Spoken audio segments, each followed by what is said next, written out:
us what type of a Congress we have. Wow. And people, it's because you don't pay attention to this stuff, is why they're getting away with it. Mm-hmm.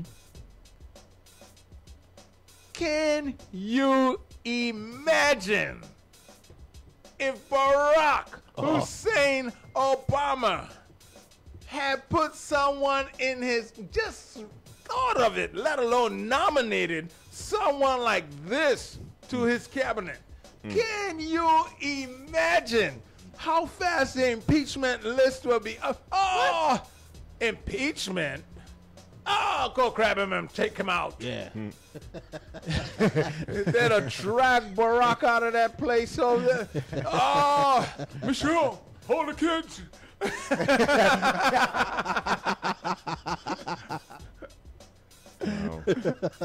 Are you kidding me?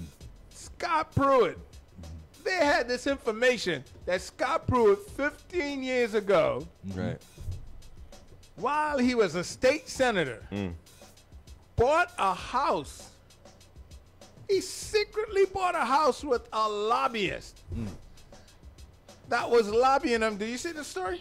No, I'm finding the story about him reimbursing himself 65 grand. Yes! There's so many stories with this guy. Okay, but then it gets better. Uh-oh.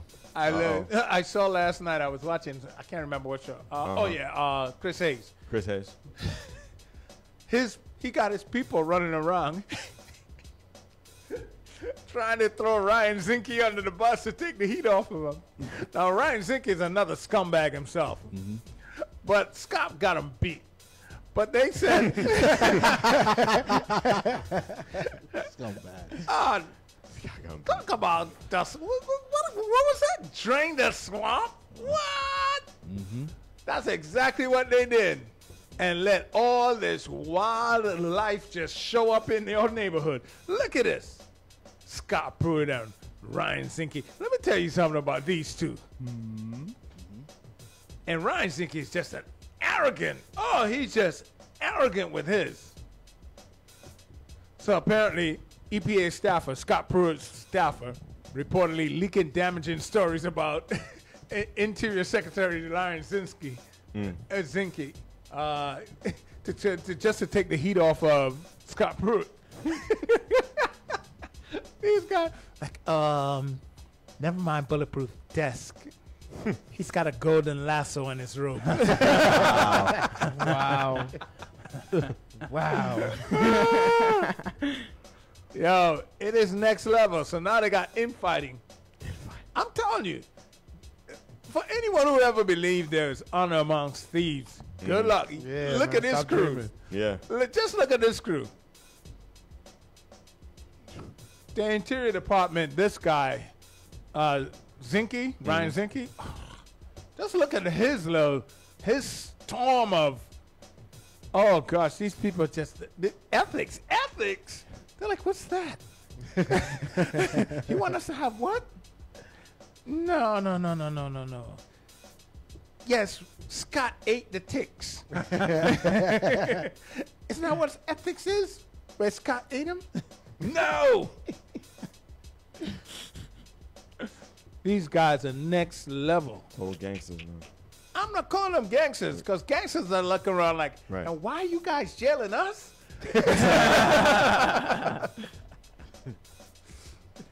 This is the most corrupt bunch you've ever seen in your entire life. Ever. I wonder how J. Rowe feels. Who? J. Rowe. John Rowe. Oh, John Rowland. He's I like, wonder how he feels about all this going on. John Rowland's like, you know Going what? his I way. was just ahead of my time. He was a trendsetter. Oh, we're talking about the former governor of the state of Connecticut. Right now, John Rowland, he is just saying, you know what? If I had just waited 10 years, man, woo! I could have been in D.C. right now making money. What's going on through his head? It's like, you're like, whoo. Right now, John Rowland is looking all through his closets. Where is my playbook?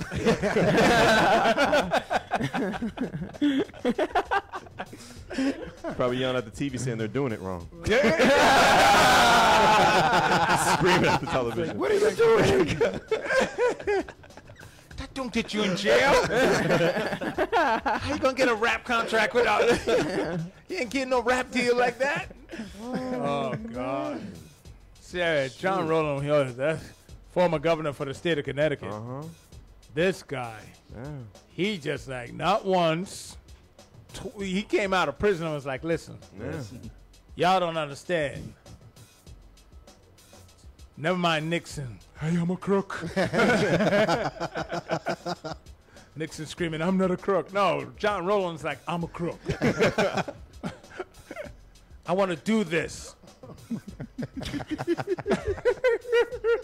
Mind you, we were the first program to announce his conservative mixtape. That's right. Breaking news on that one. This was on this show, conservative mixtape, dropped in 2016. Johnny Rowe. J. Rowe. Isn't that what you call him, Connie? J. Rowe. J. Rowe. That's his rap name. That's his rap name, Charles. J. Rowe. John Rowland. Oh, God, this guy's next level. These guys got nothing on him. Yeah. I think, what's this guy? Tazinski, the former head of Tyco. Okay. He has got to be looking around and like, all this corporate fraud, and I'm not part of this? Why am I in jail? Dennis Golowski. Wow, okay.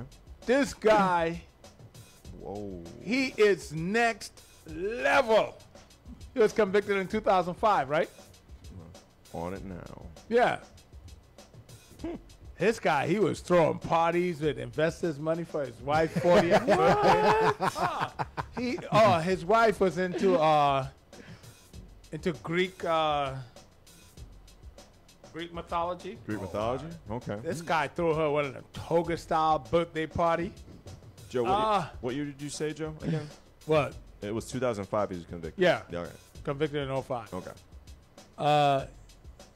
Receipt of $81 million in unauthorized bonuses. That's right.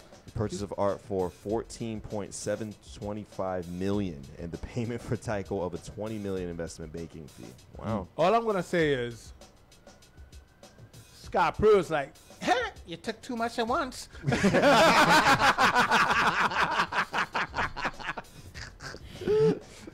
An increment, sucker increment. Increments. What's wrong Then with you get your crazy lawyer Rudy Giuliani to show up on TV talking about something you funneled. Oops. Yeah. You funnel that money. Yeah, he funneled it through a law firm. I'm like, Rudy Giuliani. What Trump don't realize is Rudy Giuliani is a vindictive. He is one of the nastiest vindictive bastards. He's not on Team Trump. No. Trump left him in New York. Trump did not give him the job he wanted. He's trying to sink Trump. He's acting like he's with Trump. Word. Here's a story that slipped by everyone. The priest that Paul Ryan fired last week. This morning he back on the job. You mess with anybody, but you mess with that Catholic gangster. Change your mind, man. What? They like, you don't understand gangster. You don't understand gangster. We got our own country in a country. Wow. The Pope said, put him back. Oh, yeah. You don't mess with those gangsters. Oh, he's back. Father what? Ryan. No. What? Shoot. Bruce Speaker Ryan, he lets he letting him stay in his post. He's like, my bad. I went too far. My bad. Patrick Conroy. That's right. Father Patrick. Come on to me, God bless. I think I'll be back at the White House. Word. You got that look too on him too. Oh, absolutely. He's ready to fight. What? You know the cardinal out there in Wisconsin give Paul Ryan a call. We know you don't go to Catholic church, but we could solve that. we could fix that real quick. You won't have a church to go to. No, for real. Think it's A a Hail joke. Mary and a pair of lightning. Think it's a joke. Think it's a game. They don't play. There it is. There it is.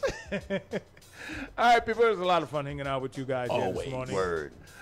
Check you guys out tomorrow morning, bright and early. It goes down. Yeah, Saturday. right. Yeah, right. It goes down on Monday morning. Word. On WNHHLP 103.5 FM New Haven. And, of course, we stream live. I don't know if I have a pundit today. Paul didn't text me. I think he's not trying to get me on there. Which is fine. It's fine. I mean, what was the count? My 7 minutes and 7 minutes. Marquisha's, what, 18 or 21 minutes? 21. 21. 21. That's Norma, though. ridiculous. 2 minutes for Norma? Huh? Norma got like 2 minutes. Yeah. So what am I doing? I don't got to show up.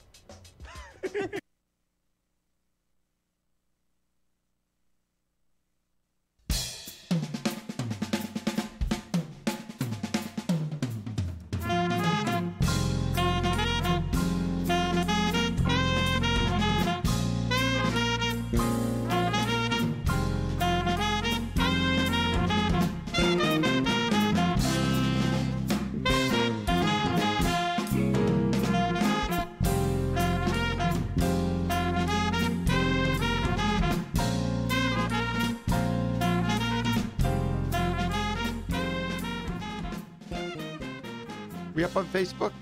Good morning. Welcome to Criminal Justice Insider. I'm Babs Rawls-Ivy, and I am Jeff Grant. Good morning. good morning. So you know what? We do this show the first and third Friday of every month, We do. Criminal Justice Insider. And we talk about things, what's going on in and around criminal justice, particularly in Connecticut. Yeah, But we talk about everything else that goes on in the country. yeah, we have things that interest us outside of the Connecticut borders, I would say. Yes. And this show is made possible by the Community Foundation of Greater New Haven Now more than ever, and Family Reentry. serving the justice community since 1984. We thank them both for our support. We do, actually. Yeah, without you, we wouldn't be here. That's right. We thank you. Absolutely. So we have today. Our guest is Earl Bloodworth, from the program manager of the Warren Kimbrough Reentry Project right here in New Haven. So we'll bring him on in about 10 minutes. But Jeff and I are going to do a little housekeeping and catch up. Yeah, and we usually don't take call-ins, but if anyone's out there today, Oh, Jeff with this call in. no, because I know it. because Earl's he's a New Haven guy. Yes. So there may be people listening out that really want to talk to him. So if you are listening Mm-hmm. and you want to call in about a half hour, the number is 203-872-7356. Yes. 203-872-7356, and you can Call in. call in. I'm sitting here manning it. Brian Slatery is our producer today because Harry Droz is on a much-needed hiatus. We miss him. We He'll be do. back. Hopefully, I'll see him on Monday, or I have to go to Waterbury and get him. but we love Brian. He was our first engineer on the first on our Yes. first show. So we are grateful that he is here. That's right. Shout out to our boy Andrew Kaplan. Andrew, who I will see across the street right after the show, actually. All right. So what's going on at Family Reentry? The big news of the day, Babs, is that tonight is the Bridgeport Reentry Awards. Oh, is it? It is at Housatonic Community College. Wow. At, I'm guessing 5:30 p.m. Man. Dinner served, and it's free. Wow. So anyone out there who wants to come celebrate, and I would say 40 people or so are getting reentry awards tonight. Mm-hmm. But the big award of the night, the Erdang Torres Community Impact Award, is going to Family Reentry's own Fred Hodges. Yes. Tonight. Lovely man. Yeah, so there will be quite a turnout tonight for Fred. And, Fred's a wonderful, sensitive, caring guy who served a long prison sentence, came out, and has an incredible redemption story, including being the director of community affairs of Family Reentry. So that makes him the highest ranking nonprofit director in the state of Connecticut that has gone through the Connecticut criminal justice system. Wow. So that's heavy. That's an extraordinary That's story. heavy. And of course, our own Babs Rawls-Ivy was kind enough to publish it in this week's Inner City News. Yes, so Inner pick it City up. News. And right here on page 3, I'm going to see if we can Yes, you can put. Yep, you can put it up. For our Facebook Live friends, if you're out there. All right, on page 3, there's Fred's wonderful picture and an article all about Fred and the award. Yes. And we're very we're so happy, and I'm actually going to have the honor of giving him the award tonight, handing it to him. Oh, that's and nice. saying, yeah. I can't wait to see those pictures. Yeah, I'm sorry I can't make it, but yeah. I mean, I can tell you that Fred and I sat in the office the other day and laughed and cried about it all. I mean, it's just celebrating life and our ability to be together and having worked together for 10 years and Fred's incredible work. And, and it's also a tale of overcoming a lot of difficulty, so. That's why we do this work. That's why we In the do it. words of the great prophet Drake, we started from the bottom, now we're here. This is true, although Drake is not too happy about what's happened in at the basketball games the last 2 nights up there in Toronto. Get over it next year. Yeah, next that's it. year. Listen, Drake, we're not crying for you, Drake. So let me tell you some good news that I know. Yeah. We did it. Connecticut just passed one of the most comprehensive dignity for incarcerated women laws in the country. That's true. SB 13 AAC, Fair Treatment of Incarcerated Women. Yes, it prohibits all forms of shackling during labor or delivery at any time.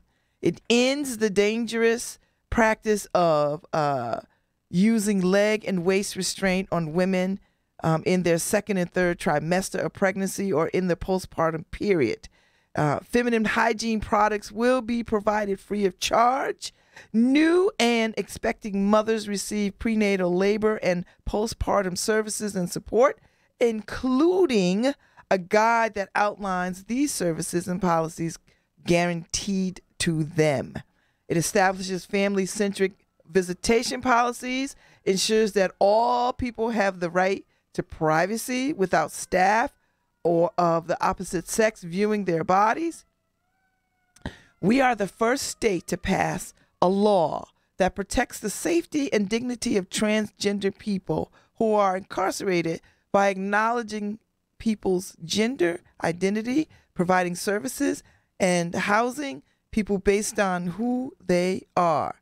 It's the Connecticut for incarcerated women and dignity. Can you imagine that we in this day and age have got to say to people, stop shackling pregnant women? Well, it's stunning to me. I'd rather celebrate the victory this morning because the truth is that social reform is hard to come by in this country, and we're fortunate to have a very progressive liberal state. We've had progressive criminal justice in this state for a long time now, budgetary constraints notwithstanding. But this is a big one, Babs. This is big. I mean, free personal hygiene products for women in prison because, as you know, those things are ridiculously expensive in prison. Yep. And that you have to buy them, spend your money to buy them at whatever the cost is a hardship. No, I mean, the stories leading up to this legislation were about what women in prison had to do in lieu of having access to these things. And it's barbaric. It was barbaric. And it's not a Connecticut phenomenon all over the country. So hopefully other people will follow suit. Yep. And people will sort of see the humanity in this. That, people can serve their time and still, function as a human being. You would think. You would think. But I'm excited because I think that between this and the recent legislation that passed, the dual arrest legislation that just passed as well, where there'll now be a primary person who's arrested as the dominant aggressor. Mm-hmm. I think that's what it's called, actually, the Dominant Aggressor Act. But up to now, if the police were called on a DCF case, for example, or a domestic violence case in someone's house, the police arrested both of them. Yes. And so how to untangle that? Yes. And that wasn't always the case. No. So I think I think I understand the thinking when they enacted that 40 years ago, 30 years ago, however long it was. But it makes no sense because now you can determine a story. You don't have to take both people out of the house because we've taken out of the he say, she say Yeah, kind of component, and the dominant aggressor, we can identify that rather quickly now. yeah. And there's a human story going. There's kids. There's all kinds of things going on. Yes. And, I mean, I think it's a watermark for humanity, and for us just saying no. Yes. That we're not going to stand for that kind of behavior anymore. So I'm happy about that. One thing I definitely want to mention today. I wish I had a soundtrack here. I think it's someone's birthday this week. I think. Oh Lord. I think at least in the media. In the media, This birthday is like a runaway train. it's Babs Rawls Ivy's 55th birthday. Yay! That's right there. Yes, yes. The 5-5. Yes. And so we're very. Lynn and I and some of our friends are very we're happy to be celebrating with you at dinner tomorrow night. Thank you very much. So It should be a hoot. shindig. It should be Phil Brown is playing with the Top Notch Ensemble. So it'll be great. It'll be catfish and collard greens and potato salad and red beans and rice and BYOB. Yeah, it's like we're just coming for the catfish. I know, and everybody's coming for the catfish and the cornbread. Well, we People love coming- you, Babs, and happy birthday. Thank you very much. I'm Thank sure. you I'm very sure you much. got a lot. I'm sure your Facebook filled up yesterday with. Oh yes, Yeah, with- it was a wonderful thing. It's a wonderful thing to be cared for. Yeah. It's a beautiful thing. So, So, I have a couple of things I just want to mention. Go because, right ahead. It's a very busy time at Family Ranchery, and we have a lot of things going on. Mhm. In May, I have an interview that I gave with the wonderful Khalil Cumberbatch of the Fortune Society, formerly of Just Leadership USA, and he interviewed me on his show, Both Sides of the Bars, and it'll start airing That's in New York, right? in New York, and Okay. it'll start airing, but it's in 30 markets around the country, and it will be, a little slice of Connecticut will pick it up, although we'll have the feed on our websites and we'll have it on Facebook, but it will be in the Valley. So if you're up Route 8, you'll be able to see it actually on cable access, but I think that's the only place in Connecticut right now. I don't know that for a fact. And on June 13th, we're having our own shindig, Family Ranchery, at a former board member's house on the water in Stamford. I may have to come to that. Oh, you definitely. We definitely want you there, Babs. And that's going to be a beautiful night, and we'll have speakers, and it'll be a night of coming together and learning more about criminal justice and how we can all help. And we know our supporters at Family Ranchery are kind and they're caring and they're compassionate. But they also open the checkbooks, and that's what we need right now. I was going to ask you, how are y'all faring with this whole budget? Everybody is sort of feeling the effects of this budget and the cuts thereof. I think that it's hard to find the positive in it, but I think there are a couple of positives. Positive one is that it forces us to take a hard look at who we are and why we do what we do, and how we spend our money, and whether or not how we lean out our operation and make it more efficient. And when money's plentiful, people tend to overlook some of those things. And although since I've been the executive director for the last 2 years, it's been in the down cycle.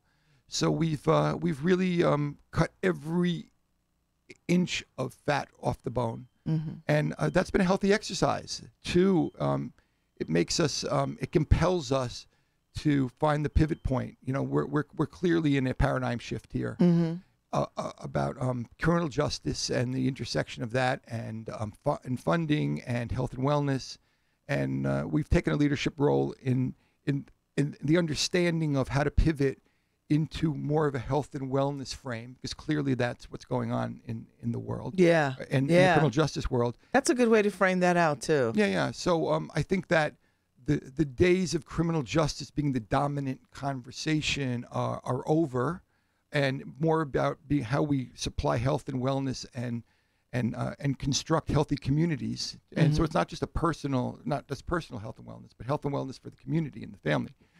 So we're on the forefront of that conversation. And example, I spoke at a health summit 2 weeks ago, and I was the criminal justice speaker at this health summit. And it's not something that it's not something that's necessarily intuitive for the health practitioners there, because there was about 300 health practitioners, And they're trying to find their way through all the new legislation and through all the new opportunities. But here we have thousands and thousands of people coming out of the criminal justice system, and they have to find their way to the health providers. Mm-hmm. And it's a strange dynamic, Bab, which of course you know about. But if you're providing drug and alcohol services, substance abuse services, and someone's coming out of prison, they're not going to come for those services unless they acknowledge that they've got a problem. And you know that for the most part, alcoholics, people with drug abuse, they don't think they have a problem until they hit a bottom. Mm-hmm. So it's the paradigm here is it's just starting, and it'll be teased out a little bit. But we're in talks with some wonderful folks at healthcare providers and other criminal justice providers here in the state, and I'm sure we're going to figure it out. That's good. Yeah. So All right, so we're going to bring our guest in. Come on, Mr. Bloodworth. So Earl Bloodworth is the project manager of the City of the New Haven's Warren Kimbrough Reentry Project. Earl works collaboratively with the Department of Corrections, the Connecticut Judicial Department of Court Supported Services Division, New Haven Reentry Roundtable, Project Fresh Start, the Cybulski Community Reintegration Center, and Community Reintegration Center's Easter Seals Goodwill and Industries Community Action Agency of New Haven, and Project More, and various other key stakeholders. So he works with various other key community stakeholders to reduce mass incarceration overall in Connecticut, reduce overall recidivism rates in Connecticut, and make sure those that have served their time as sentenced are afforded an unfettered opportunity to be successful and productive members of Connecticut's community once again. So Earl's work addresses the issues facing the formerly incarcerated returning to the city of New Haven at almost 100 former inmates per month. And these issues range from employment, housing, substance abuse, mental and physical ailments, literacy and educational deficiencies, and family reintegration. Welcome. Thank you. Thank you for having me. Earl, you have a lot on your plate. Yeah. You also have a wonderful radio voice, Earl. Well, hey, I'll take any guest appearances next time you guys, if you want a vacation, Babs, or you're on vacation, just let me know. So I'll be I'm happy to calling host. you. So we're going to do your marketing from now on. You're the Barry White of criminal justice. I get the James Earl Jones. Oh, James Earl Jones. Okay. That'll work. Lou too. Rawls. I Lou mean, Rawls. you can get it in. You can get it in. Okay. So welcome. Thank you. Welcome. Thank you guys for having me. Yeah, definitely a lot on the plate. As you know, Clifton Graves recently was elected as the probate judge. Yes. So High now- five, Cliff. Yeah, congratulations to Clifton Graves, Judge Graves. And then, so that kind of left a vacuum at Project Fresh Start. So I'm not just partnering with Fresh Start, I'm interim over there as well with Okay. running Project Fresh Start. Wow. Oh, So- so is there any more room on your plate? You want to run something else? Also down chair of the New Haven Reentry Roundtable. Oh So, my goodness. Yeah. Does that still meet at Church of the Rock? Church on the Rock every Yeah. third Wednesday. We have a meeting coming up on the 15th. I believe that is that Wednesday. Yeah, I haven't been in a while. Maybe you could invite me. Oh, you're more than welcome. It's an open door policy. We actually, that's one of the things with just becoming the chair, looking at kind of revamping that. So we are wanting to increase the attendance that for the community, for the service providers that attend, as well as the community community members, and especially those that have been incarcerated previously. We need their input. Mm-hmm. So So, we're so you must be involved in this, the new way that the roundtables are have Collaborative. a collaborative, have a Absolutely. voice, and absolutely. and actual advocacy positions. Absolutely. That's one of the things that we're looking at, how we're going to reformat this particular reentry table and breaking it up into some work groups that are going to focus on specific areas like education and training and vocational training, as well as housing, a legislative committee focusing on some of these bills. I know that Babs earlier in the show mentioned one of the bills that we were looking at in regards to dignity for women.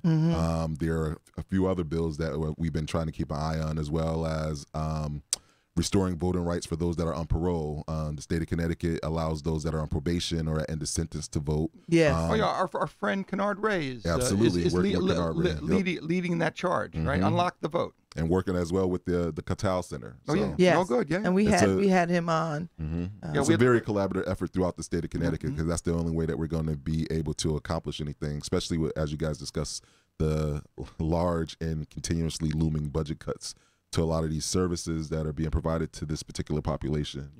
So is that part of the discussion that y'all are having? Because these cuts seem to hit. I mean, they always seem to hit the most vulnerable of Absolutely. us all the time. Absolutely. And so, and because people feel some kind of way about people who are incarcerated, it seems to me, it just seems easy to sort of cut there first because people have such a, they feel some kind of way about formerly incarcerated people or incarcerated people I that don't- somehow or other they don't deserve to be considered. I don't know that it's an easy cut. I mean, I can't imagine being in the seats of those legislators up there having to make that Okay, maybe easy is unfair. All right. Okay. Yeah, I don't imagine that it's easy because it's not just this particular population. I mean, there's a lot of people with mental health are being impacted that are not necessarily been incarcerated, but overall, I mean, it's impacting our most vulnerable population. I mean, with the they're switching over from DCF to the CSSD, and where juvenile justice is going to be basically run out of CSSD now. From Yes, DCF. we had that conversation with Dr. Danielle when she was Right. With here. Danielle Cooper. Yeah. Right. Dr. Cooper, and she That's was talking causing about a that. $15 million gap. You know, the diversionary court, for whatever reason, how the legislation was written, that's causing about a $15 million gap to that particular population in juvenile justice, where you're not going to have the diversionary courts and boards that were trying to prevent individuals from getting into the pipeline in the first place. for So do going to you think prison. this is a faster, well, maybe not a faster, do you think that this is this going to undo all the steps that they were trying to take to sort of divert young people from this pipeline? If it's not addressed, yes, it can negatively impact a lot of the work that's being done to, one, decrease mass incarceration overall in the state of Connecticut, and having Connecticut viewed as a second chance society or a second chance state. It's I mean, I know firsthand that this transition from DCF to CSSD is it's difficult. absolutely, And they're understaffed and they have budget problems too, and so taking this on as a and actually trying to get outcomes, it's got to be monstrous for everyone in the ecosystem. I mean, but that's just representative of everybody that's doing this work in this particular with this particular population, from the juvenile to adults. I mean, everybody is I won't say overworked, but the work that needs to be done as compared to the amount of resources and staff that's available to do it, with all of the programs that are from New Haven, Bridgeport, Hartford, everybody needs. I mean, it's the unfortunate complete representation of having to do more with less. So why don't you tell us about the Warren Kimbrough Reentry Project and what your role is there and how you started there and why you started there, and then maybe we can get into some of the outcomes after you Sure. kind of explain it all. Sure. So the Warren Kimbrough Reentry Project was part of the brainchild of Dr. Martha Okafor, the former CSA administrator, and Mayor Tony Harp. It's funded by a grant from the Department of Justice, and normally that grant goes to a state institution. It was awarded to the city of New Haven in October 2015, and that was based on the partnership between the Department of Corrections, who gave their blessing for the city to take on that grant award, and partnering in collaboration with 3 community-based organizations, or as we call them, CRCs, Community Reintegration Centers. And those centers are, just to update too, it's no longer Easter Seals Goodwill, it's just Goodwill Industries now. Oh, really? Absolutely. Okay. Good to and know. Community Action Agency in New Haven and Project More. And with those 3 community-based organizations, housing a case manager, as well as Goodwill Industries of Southern New England housing a community advocate, it was thought that we would have more efficacy of reducing recidivism going into the prisons earlier on before an individual gets out and starting to work with them. That's the basis. That's the whole basis of the ideal for the program. So we have case managers, myself. We have a DOC liaison who's basically had 20 years of experience working in the prison system, and about additional 7 or 8 years working since retirement from the Department of Corrections with various reentry programs from Bridgeport to New Haven. His name is Rich Stratton. We have Aisha Denson, who's one of our case managers. Vincent Kilpatrick was one of our case managers. Robert Pinot, one of our case managers, and William Outlaw, who's our community advocate. And then myself, that's comprised between the city and the 3 agencies that we work with. So we go in anywhere between 3 and 12 months before individuals getting out and returning to the city. So who actually goes into the prison and does the interviews? So it sounds a lot more complicated than it is, but our DOC liaison basically is looking at individuals from a list that we're getting from DOC that are coming out. We also have a partner with a data platform, Gray Wall Software, a local company, runs our platform, Viochi. We get a list from the Department of Corrections about who's coming out. That list is then cleaned up. It's raw data. Our DOC liaison, Rich Stratton, has access to that list. He looks at individuals returning to New Haven based on some criteria, calls them, and partners with the facilities. We're in 5 facilities in the state of Connecticut right now. And we call them for orientation or information and intake session. But do you go into the prison? I absolutely do. I go in so it's generally, as long as I'm available and not doing something else, it's myself, at least one of the case managers, if not more, depending on how many people we have, community advocate, and the DOC liaison. And we basically go in and explain what the program is. It's a voluntary program. Let them know what we're trying to do, and hopefully getting agreement from these individuals that they want to get off the carousel of going, coming out of prison, going back in. Because, the reality of the situation is when these individuals are locked up and in prison, it's not just them that are locked up. You have their family members, their kids that are being impacted, the community that's being impacted. And basically we talk to them, and if we get the buy-in and they want to, volunteer, or be a part of the program, we get some form signs, releases, and whatnot. And then we do what's called an assessment, which is the SCORES assessment, or ORAS. Connecticut calls it SCORES. And basically what we're looking at are for individuals that have a high risk or a moderate risk to recidivate. If you have a low risk to recidivate, you wouldn't be eligible for our program because you don't need that type of supervision or additional help. Were you ever incarcerated? I was not, by the grace of God. And that's one of the things I think about all the time. When I was 18, is my first year out of college, I was working actually for the New Haven LEAP program. Are you from New Haven, Earl? Born and raised. I didn't know. Where? What neighborhood? New Hallville. Really? Yeah, well, I was born on Gulf Street, but I moved to New Hallville. That's where I grew up. That was my I don't know. Street. I didn't know. I don't know you. You might know my brothers, but I don't really. Well, I get that a lot. So I get a lot of people knowing my siblings because they're older than me. Okay. Between 8 and 12 years older than me. Okay, so I probably do know. But but they don't know me. So The Bloodworths of New Haven. Absolutely. So I had an incident when I was 18 in the summer of 1993.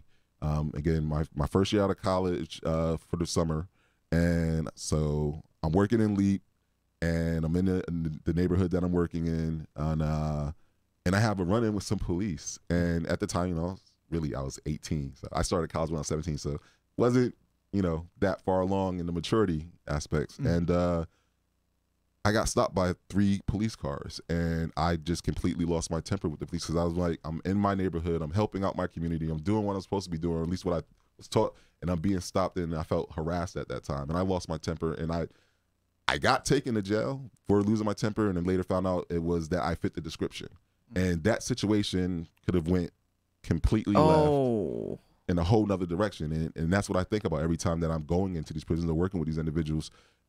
I could easily be on the other side of the table. Or even when I'm going into the prison, some of the people that I've seen that have decided to want to be a part of the program or decline, I've known some of these individuals either through growing up and seeing them running the streets with my brothers, my older siblings, or that I went to school with myself. So how do you come to this work? Like, because, you know, you're in college, you come out of college, you could do anything. How do you come back and serve here? Okay, so another interesting Yeah, story. we basically want to know why you're doing this Why- instead of owning Subway franchises. That's still not out of the realm of possibility. I know, I'm kind of digging that too. Yeah. yeah. Although not Subway because they closing. But so, something else. But in any event, my life took an interesting journey in 2014. The company that I worked for, I was a project manager at Verizon in their corporate business accounts in Wallingford. And the company was doing some restructuring. They were moving departments to Utah and Ohio and all these other places in Maryland and Atlanta. And that just didn't fit my lifestyle at the time. My son had just graduated from high school. He was about to go to college. My wife had just finished her fellowship. So she was just on a long journey. She had started medical school when our son started school, basically in first grade. She started medical school and finished when he basically graduated high school. wow, that's a good journey. Yeah, so it's been a lot going on. So at that point in time, you know, I basically had been focusing on my family, and I was basically a corporate worker bee, and this opportunity was afforded to me to make a change. So when you got the opportunity to do this work, what went through your mind? Did you think, oh, I could? Skills are transferable. No. Well, What? definitely skills are transferable. I was just looking to move out of corporate. I got a nice little severance package, and I had time to just contemplate things. Did some traveling, did a lot of volunteering. I worked with New Haven Rising, and just trying to figure out what it is that I want to do. I started working more in my community, working with my alderman in Ward 27, the Honorable Richard Furlow. And just started just started doing a lot of different things. And basically, you know, when they say you find your purpose, things get in order and Yes. people come into your path. Yes. And so that's basically what happened. And I ended up actually working in Hartford at the General Assembly with the African American Affairs Commission. I became their public information officer. That's where I know you. Right. That is where I know you. Right. Yes. So I started doing that. And one of my main focus while I was up there was around doing awareness for the Alvin Penn law, which is for racial profiling. Yes. It was a law that had been in existence for a long time, but it didn't have any teeth legislatively. And so I think about a year before I got on board, they started doing some amendments to give it some teeth, giving it a staff out of Central Connecticut State University so they can actually, you know, catalog the statistics of stops for, you know, based on ethnicity and whatnot. And I started doing these forums across the state in Bridgeport and Hartford and all the urban areas. And I did it in New Haven. And I started, one of the things, it wasn't just a focus on racial profiling, it was a focus on the school to prison pipeline, it was a focus on mass incarceration. And basically that's kind of where I got involved. And I started meeting all these people and basically finding my purpose. And unfortunately, or fortunately, depending on how you look at it, because one door closes, another door opens, I got cut from the budget as those things started to happen in the state with the looming financial crisis. And I worked there and then actually went back for a little while with substitute teaching at my old middle school at King Robinson. Wow, how about that? That's not too far from where I live. Right. I live in So- Beaver Hills, so Grew up in, I grew up in Newhall. I went to Jackie Robinson, now King Robinson, which is still hard to say. But you know, they have a great staff over there. They had a great staff over there at the time. Right now they have Dr. Joe Johnson over there as the principal. And so it just kind of came full circle. This opportunity came up. I saw it. I applied for it. Basically, I think I applied in March and I didn't find out until like June or July that I got it in 2016. wow. And were you the first project manager of Warren Kimbrough? Yeah, at the time that it had been going on, when they got the award in 2015, Judge Graves was doing kind of double duty, trying to help out with the project and you know, further it along, but it didn't have a specific program manager. Yeah, because I know you had convened an advisory board, Right. and I'm pretty sure Family Reentry was involved with that. I Family think Randy Reentry, Brown. I think Randy right. Brown was doing it. Right, and so to go with the advisory board and then, well, the advisory board had been convened already. What I convened was a task force, and just trying to knit together all the various resources that are available for these individuals, especially in New Haven when they're coming back. Coming out of prison, and I can't say fully because I haven't experienced, but working with these individuals, it's a very disorienting process, especially if you've been locked up for a long period of time. You have people that are coming out for the first time in a couple of decades, and the world has completely changed for these individuals. I mean, down to, smartphones, or even going to the bathroom. Oh, I know. Going to the bathroom and everything's automated. The sink is automated. The toilet's automated. The dryers, everything. It's a whole new world out here for people. So let me ask you this question. It's probably you give some thought to it, but doing this work and you're raising children, and we as Black people have these conversations with our kids about when you get stopped. The goal is to get home. So alive. To get home alive. So did this work impact how you addressed and spoke to your children about these matters? Did this help you? Did it help you in those conversations? And what do you try to convey without sort of inciting fear, how they should be in the world? Well, a couple of things. Because it's very personal. This is a personal. No, it's very personal. Actually, I have one son. And he's 22. He just graduated last year from UConn. So those conversations happened a lot before. Some, not as much now. He's a pretty mature kid, young man. But talking to other individuals, nephews, nieces, I don't think that you cannot have those conversations without putting fear, or having, or providing a healthy sense of fear in regards to those reactions, just in the society that we live in. I mean, I forget where the study was, but you have a Black woman or a Black man who may be murdered, in my opinion, in looking at these videos, by a police officer who states that they're, fear for their life. And we have the programs, we have a great relationship with the New Haven police, and thank God that hasn't happened here in New Haven. But it happens on a weekly basis or every other week in this country. Well, we had a police shooting across the street from Family Reentry. That 15-year-old boy in the in Bridgeport. In Bridgeport, Yes. Absolutely. in Bridgeport, in the car, and without commenting as to the crime itself, I mean, it rocked the community. It did.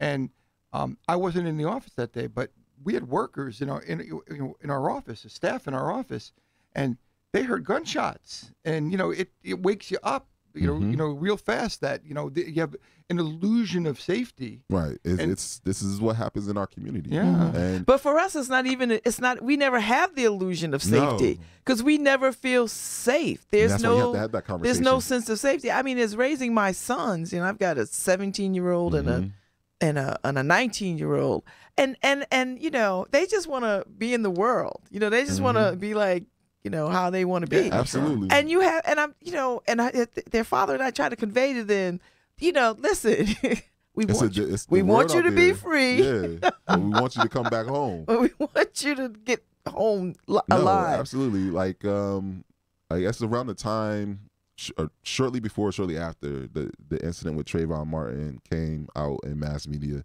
and we were talking to our son, and he had a friend that lived, I don't know, probably 6 or 7 blocks from us, and he would like to go over his house, or his friend would like to come over our house, and he was getting to that point where he was, he was in high school, and we were like, yeah, you could walk over there, but call us when you are, us. Let us know that you got there.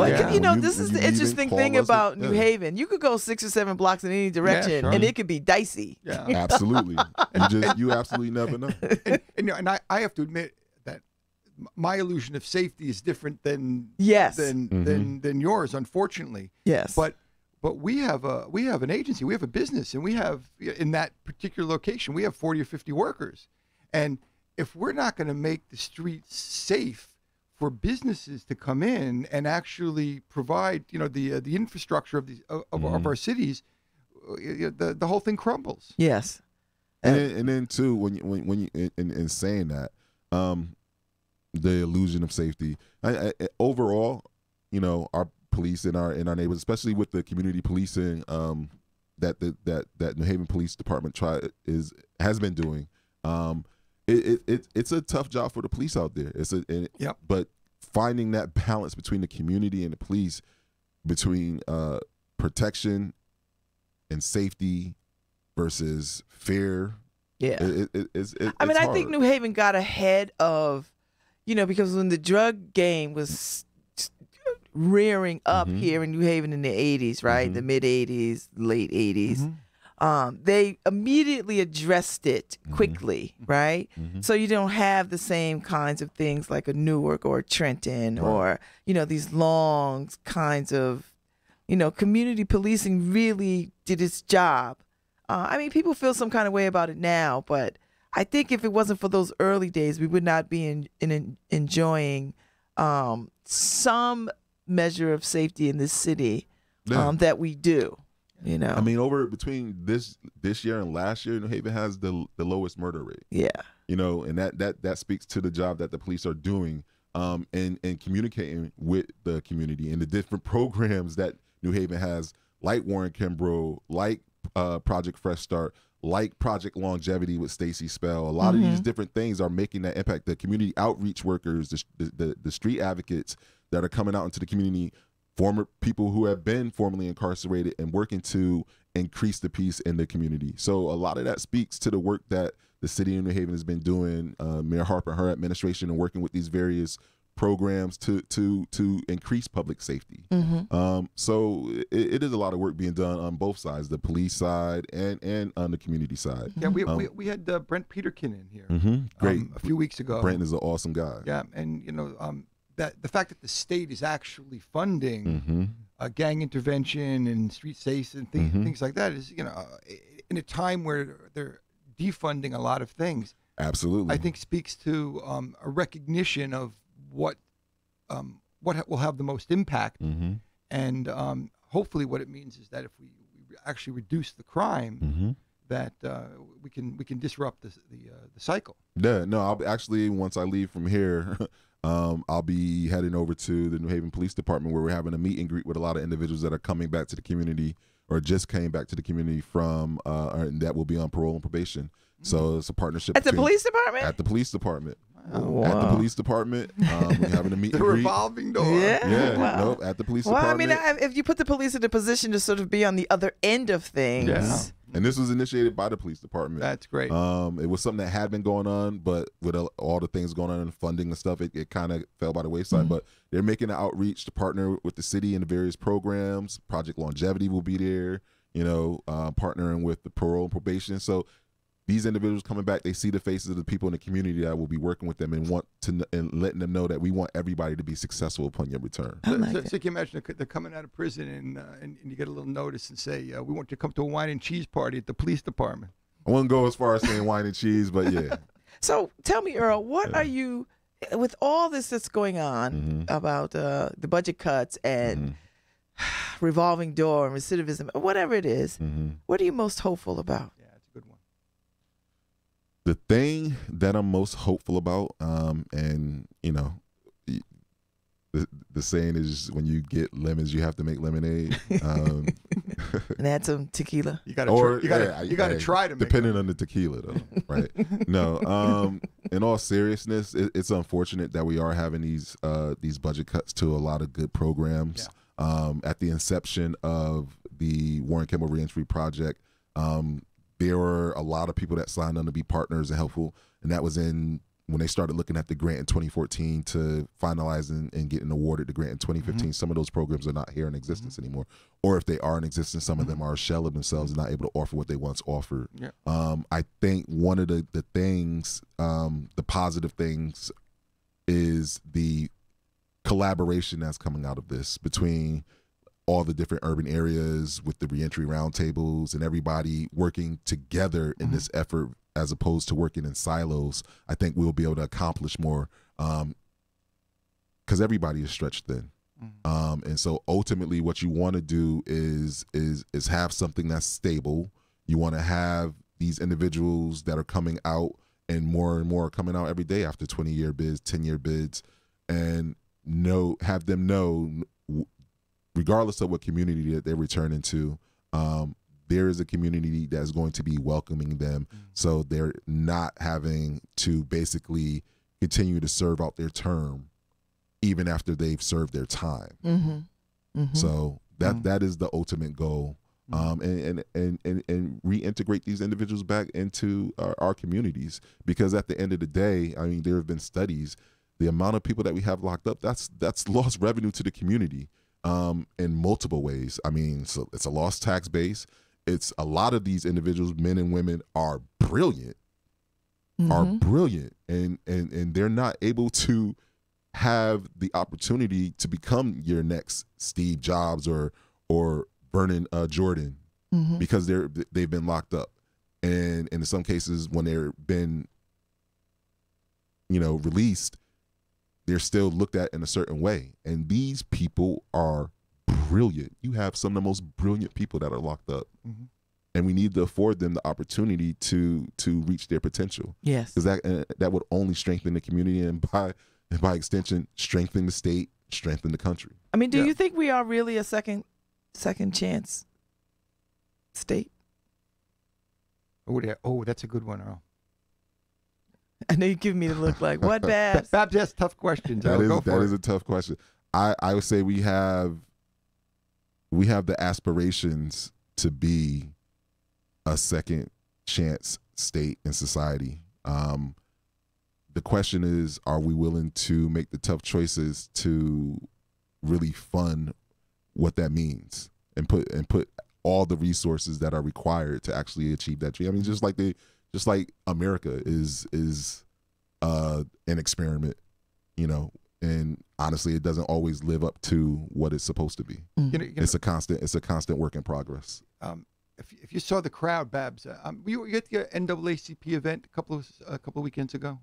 Were you there? No. Well, it was at Hill House High School, and it was a day of criminal justice. Absolutely. And that'd be 500 people there. I was at the African American Women's Summit. Oh yeah. I was on a panel over there. We spread out every day. Were you there? Were you there? I wasn't able to make it. Actually. No. I heard it was a phenomenal event, and that was actually leading up into last week, which we did reentry week for Second Chance Month. Yeah, we saw you in the paper. Yeah, it's been a lot. It was a lot of activity. Yeah. You and Mayor Harper looking kind of cozy there.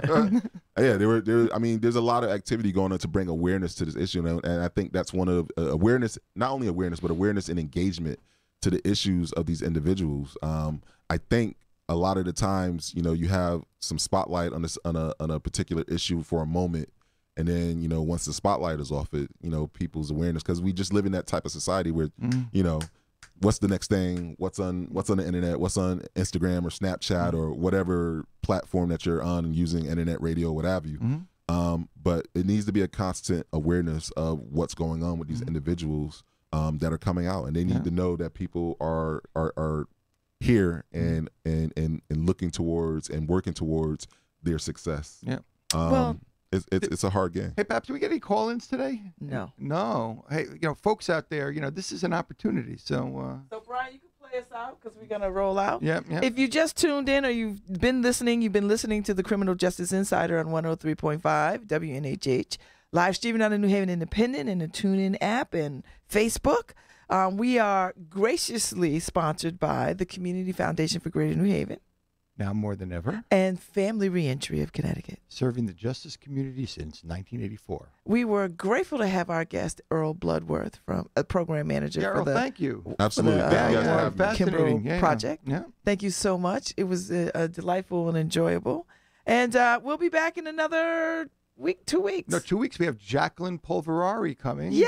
Yeah. We love Jackie. I love what she's doing. I can't wait to hear about this. Yeah, she's got a great project going, and she's served a little time in Danbury. She'll talk to us about that too. Yes. We served our time in Danbury. Yes, we have. So, thank you so much. Thank you. Love you, Babs. Love you, Jeff. And thank you, Earl. No, thank you guys. It's thank a you. Complete love fest here. You really tough questions. Well, there's the Barry White coming out. Hey, if you guys, if you need a guest host, you guys got to go on vacation. Oh, we calling you, Earl. All right. You know it. All right, thanks. Take it easy, guys.